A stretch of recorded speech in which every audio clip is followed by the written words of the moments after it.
Here's some free advice. Number one of the best pieces of advice I've ever received was from a parent. They told me, when you come to school, make sure that you don't pick up someone else's kid instead of your own. You know what happens? You end up dropping them off at the doorstep, like right now.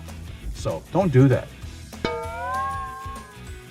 The second piece of advice, which is not parent related at all, is this. Make sure that you don't have a heart attack while playing charades. You know what I mean?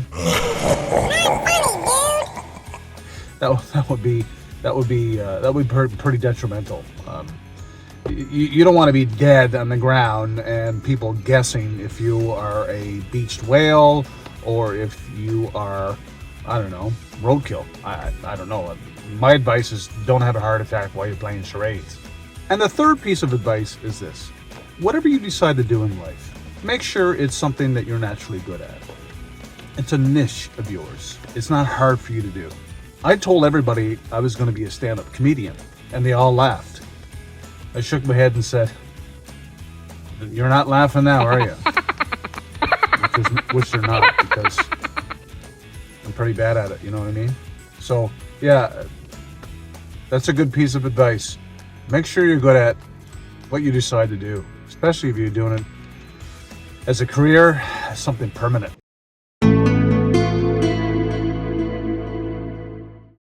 Completely random thought. Do Transformers get car or life insurance?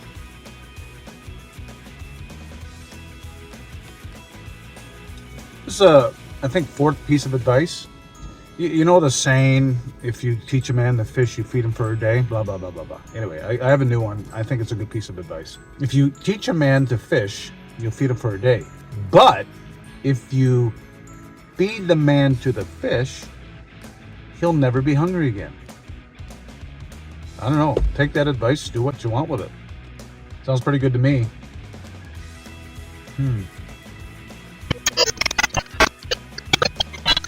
Here's the fifth and final piece of advice. If you're hearing loud and weird, strange noises at night, don't be afraid. Don't go hide. Don't run. What you do is make strange, weird, loud noises back to assert your dominance. Right? You hear what I'm saying? So that way, when the noises that you hear the noises that you're making, it may back off and run away like a dog with his tail between his legs. You know? Huh? I'll let you know how it works if I ever find myself in that situation. Strange. Weird. Anyways, that's all I have today. Some strange, dead advice. Sometimes I don't have no idea where my brain goes sometimes. Bro, it's because you don't have one. You have an empty skull. Well, my brain cells are fried for this Saturday. Anyway, guys, thanks for tuning in. Like and subscribe, and catch you on the flippity. See ya.